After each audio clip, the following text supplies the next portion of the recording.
People of YouTube and anybody crazy enough to watch this, Professor, looking your way, because this is something that I've been working on for quite some time, and I'm essentially trying to do this on the cuff without a script, and just show, you know, that I enjoy making videos and I'm particularly good behind a camera. I'm using my phone camera because unfortunately I wasn't able to get a hold of a really nice camera as much as I would have liked to.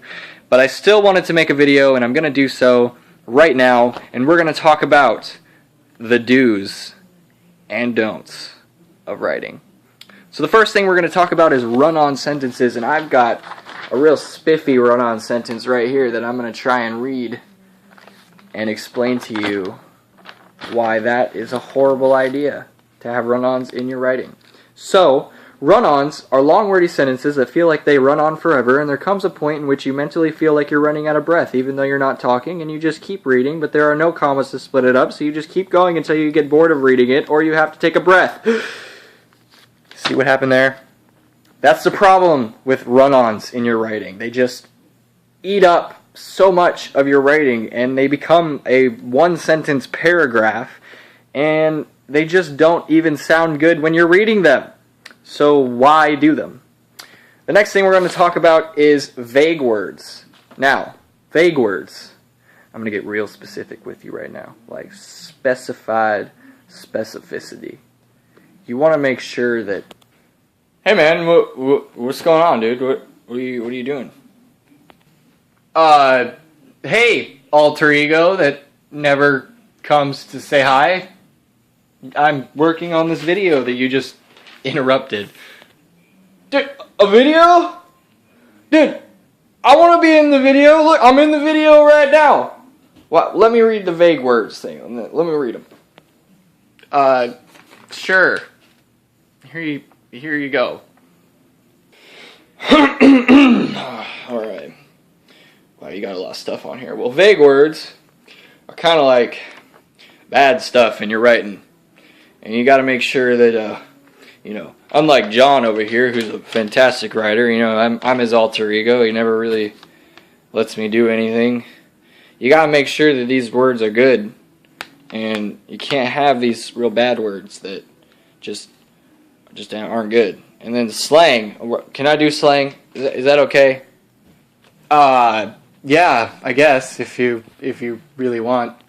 All right, I got you. All right, so anyway, so vague words are like, you know, stuff that just don't sound good. And also, and you didn't even add this in, you don't want to get off topic. So anyway, as I was saying, slang words are kind of like, you know, like the word ain't and stuff like that. You know, like I got a Texas accent because I'm his alter ego, but you ain't gonna be able to use ain't in the essay, or dude, or bro. Like, bro, seriously. Bro, you cannot use those things in your essay. I'm looking at you, okay? I seen what you got writing, and you used bro in there. I know you did. No, I didn't. I don't use bro or dude or ain't in my writing, even though ain't, disclaimer, is a recognized word by the Webster Dictionary, and it's not slang. Just saying. Dude. You're a nerd. Anyway, so slang words are kind of like those words that you use when you're talking to your best bro, and you just don't want to use those words. Like, bro, like you just don't want to use them. They're just not good. Thank you for your your input, Jim, on my alter ego. Yeah, see you around, dude. Anyway, I'm running out of time a little bit here, so we're going to go ahead and move on to comma splicing. That was interesting. I don't even know where he came from.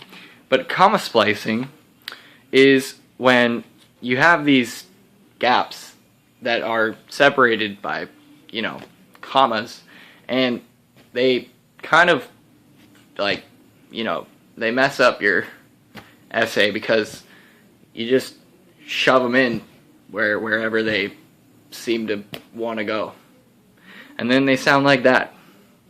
So the thing about writing, and I'm going to go ahead and wrap this up, is that you don't want to use run-ons, which are long, windy things that just take up a lot of your time and energy, and you want to be able to use words and phrases that flow nicely, and you want to be able to use words that pop and don't really impede the meaning of what you're talking about. And that's something that I've learned in English 101, and well, I'm in English 98, but English 101 is that you really just want to accentuate the ability of your writing skills by specifying every detail and making sure that even if somebody's reading it, they may have an understanding of what you're talking about.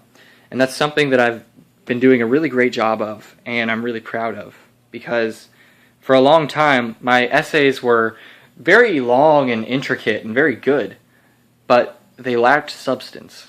And I wrote about that in my essay, and I'm sure, Professor, I'm not going to use your name because this is going on YouTube, but Professor, I used a lot of things in my writing that allowed me to become a better writer and specify what I'm talking about. And even as I read some of it, I'm beginning to understand that my writing has just improved so much, and it's because you were so utterly helpful, unlike any teacher that I've ever had. So you want to make sure that your sentences are clear. You want to make sure that your grammatical errors are minimal, and I'm still working on that. I'm still learning the comma rules, but that's something that will come with time. So my advice to people out there on YouTube that are watching this is, even though this was a satirical video and it was kind of low quality, I wanted to make it, and I wanted to work hard on it, because I want you guys to know that your writing has the potential to be great. And if you just take a moment to really look it over and think, how can I make this even more clear so that my ideas can be expressed to anybody that reads them? And that's something that I want to strive for, is my writing. I want my writing to be clear and concise and good. That's a vague word, don't use that. Anyway, that's all the time I have for today. This took a lot of preparing, and I was only able to get a hold of my phone for a camera, and I'm so upset about it because I wanted this to be awesome. But the moral of the story is that your writing is great. You just got to fine-tune it.